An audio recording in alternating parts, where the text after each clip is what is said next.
welcome to UC Today. I'm Susie Harrison, Senior Content Editor, and today I'm delighted to be joined by George Dunn, who is Director of Collaboration Sales UKI at Cisco. So welcome, George. Thanks, Susie. So today we've got quite a wide-ranging discussion. We're going to be covering business strategy, AI, sustainability and more. So let's kick off by talking about how Cisco sees the workplace and the workforce changing. Yeah, I mean, it's a big old question, and we've seen huge change over the last few years, driven hugely by the pandemic. I think where we've got to is a point that the workplace itself is not the sort of four walls of the office. And even as companies do some mandating around people spending time in the office, there is still a huge amount of flexibility that I think employees certainly expect in any business they're joining. So our real perspective is, how do we help our customers create a workplace or a work environment to take into account all these different types of work, where people work, and that can be from home, they may be remote, they may be in the office. And really for us, we have to be able to take all of these into account and drive an inclusivity within any business and how it works. The technology you deploy, therefore, must align to that. So if we look at our workloads that we have within our collaboration platform, our messaging, our meetings, our voice capabilities, our contact center, where the events we're doing, you really have to deploy technology now that takes into account, you may have some people in a room, you may have some people joining a meeting from many, many different locations. So that's what's critical. And the office has to be set up for the modern workplace. You know, you have to be video enabled in this day and age. You have to give people the space to be able to do the type of work they need to do. And it really, really does become absolutely critical. What then you have to sort of layer on top of that is you create this environment. You have to ensure that the folks that are managing it have that ease of being able to deploy as well. So for us, the manageability is also critical. We've really built that into our strategy, that single pane of glass to manage these disparate groups that exist now within businesses. We layer on that on top, of course, our AI capabilities. And of course, sustainability is really, really key within that.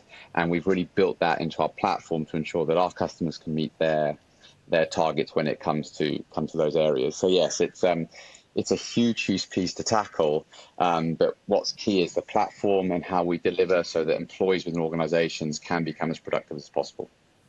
And to pick up on that AI piece, how is Cisco viewing the use of AI for collaboration?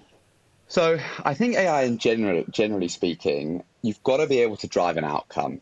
I think the sort of just a generalist approach of, here it is, isn't it great? I'm not sure how sort of useful that is. Once you really drive, you use it to drive a specific outcome, I think you can have tremendous benefits. It has to make work far easier. And it has to have sort of those key benefits that we sort of want from our day-to-day life. And I always use the example of noise cancellation, which I think sometimes people think, oh, it's been around for ages. But actually, when I'm at home, my video device being able to cut out my kids screaming in the background is like huge for me, because it takes away that sort of, oh my God, there's people on a call. How do they feel? My kids are screaming in the background. So it's got to drive an outcome. It's got to make work feel like a much better place. We've also really looked at building consistency. So we talked a little bit about the workloads in the previous question. What we've done is when we drop AI capabilities in, we do that across our workloads, contact center, the messaging piece, meetings, voice as well. And actually they all begin to play together. And a really good example is we've done a huge amount of work around our voice platform and the AI capabilities there.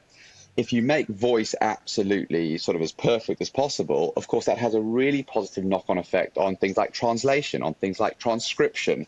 So we actually see these elements all really playing together and really being able to drive those outcomes I've just talked about.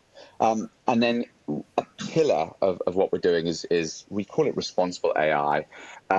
We are very transparent with what we do. Whether it's around data, we have our trust portal, where our customers can go in and see exactly what we're doing within our AI capabilities. I think this is really, really important to drive that outcome, which is absolutely key. Make it so it's a productive set of capabilities that you're adding into your platform, and then lastly, build those trusts with your customers. So when they're deploying and using it, they know that it's going to be a benefit to their customer, to their company, and not a risk. Hello, my name is Gary Blancan. I'm a collaboration solutions engineer with Cisco. You've heard from George how we are infusing the Webex platform with AI. Here's a quick demo of how it even reaches down to calling. This is Isabel's Webex app, and here is an incoming call from one of her clients, Matthew. The call's coming in via PSTN, but as you can see, transcription is happening and you're getting the closed captions. You'll also have the ability to use the AI assistant. The AI assistant offers summarization, catch me up, and what are the action items of the call so far. So if Isabel hits that, you can see that the AI assistant is summarizing and the action items of the call so far. Matthew would like to know about tax rule 478. Isabel could go away, finish the call, have that summarization, get the answers, and go back to Matthew. But the option of also using standard mid-call features of any phone call to transfer the call, see who is available. So Marissa is available, who has more expertise, and transfer the call. What is quite cool, though, is that Isabel has the option to share the AI assistant's call summary across to Marissa to give a context. So the whole context of the conversation follows across. So we'll do that. We'll switch to Marissa's app. As you can see, even in the incoming call toast, that Marissa gets a snippet of what Matthew would like to know about Rule 478. So Marissa answers.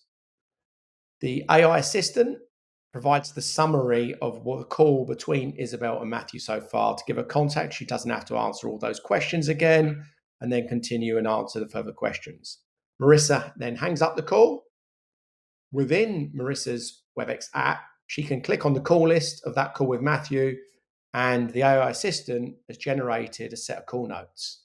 Now, the call notes are from the end-to-end conversation, from when the call came into Isabel, it was transferred across to Marissa, and then finished. So it provides great context, and you can provide call summaries, and very useful for future conversations.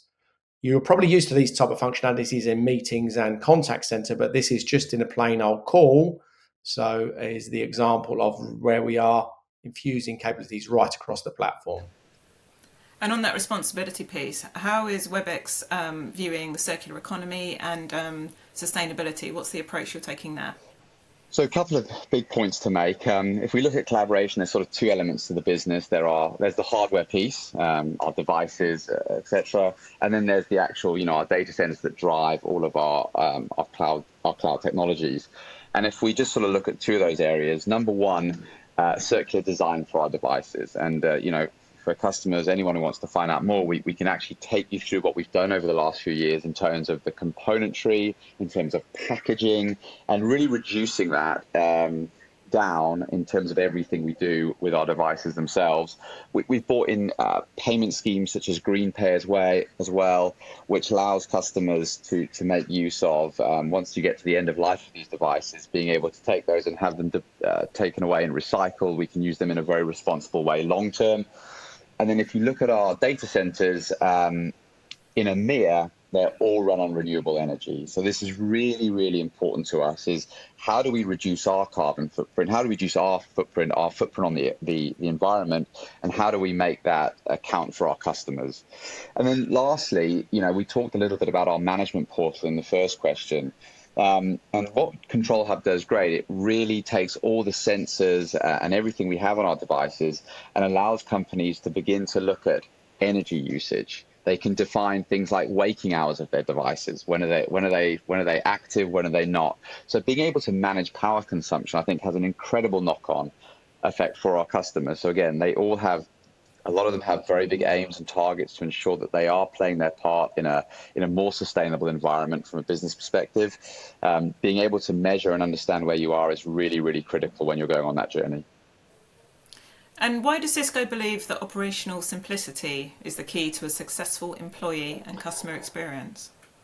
It's quite interesting. When you have a large workforce, and we talked about some being remote, some being in the office, I think the folks that always get forgotten about are those wonderful people that deploy this technology. The ones that when we walk into the office and we press a button and something works brilliantly, someone has come in and made that happen. And I think there's a couple of things when you want to do that really, really well. The knock-on effect is you then give the employees exactly what we've talked about in the last few questions. You give them that wonderful experience. You allow them to be productive. You give them that flexibility. And I think being able to have a single pane of glass and being able to actually manage your entire collaboration estate from that makes life so much easier. And it's small things like sorting issues out quickly. You democratize support. So just because you're remote, it doesn't mean you have a worse experience of being supported than someone in the office. And we've tied in a lot of things like observability through our Thousand Eyes product into Control Hub. So therefore, someone's at home, we can actually see where the issues are. Are they on the device? Are they on the network? Are they in our cloud? So again, I think being able to provide this complete wraparound care of we are going to deploy this, we're going to manage it, and we're going to give our employees the best experience. If that is not simplistic, I think it becomes really, really difficult to live and breathe in that true sort of hybrid work environment. And I'd go as far to say now, if you do that really, really well, it's not hybrid work anymore. It is just work. But that manageability at the back end is so, so important. Hello, Gary here again. So you've heard George also talk about Control Hub. Control Hub is one of the hidden gems of our Webex platform. It is the single pane of glass where you manage everything, whether it's messaging, meetings, calling, contact center, and even connecting to an on-premise communications manager. So let's focus in here on meeting rooms and workspaces. So here's the glimpse. You can see we've got various different workspaces here with different bits of kit in. So if I go to the Insights pane, what we're starting to do is to use artificial intelligence to surface what we believe is your most pressing issue to fix. In this case, you can see this boardroom has a microphone offline. So if I click into that, we can see everything that's connected, the microphones, the Samsung screen, the navigator, and the room bar. Well, there's a microphone that's offline. So if we then go into the device itself, we're getting a lot of information. No microphones connected. Okay, what's the issue? Now, traditionally, you would have to send an engineer out straight away to diagnose further, which is a costly exercise. But what we can actually do is we can, from Control Hub, hit remote access. We can see it's free until 2 o'clock, and then we can start a remote access session into the actual endpoint in that room. It gives us the familiar front screen of the endpoint. We can then control this screen. We can go to the camera. We can go to self view. We can turn the self view on, and then we can actually see the state of this meeting room. Now, it's in a bit of a state, and no surprises then that the microphones have been disconnected. It's not in a great place for meetings. So we've already got a load of information before even sending someone out to fix this, which is highly useful, and all done from Control Hub with a few clicks, which I believe is very powerful. Thank you very much for listening. Thank you so much, George from Cisco, for joining me today. And thank you to our viewers for watching. If you enjoyed this, then please do like and subscribe to this channel and keep an eye on uctoday.com for more stories like these. Until next time, thank you for joining us.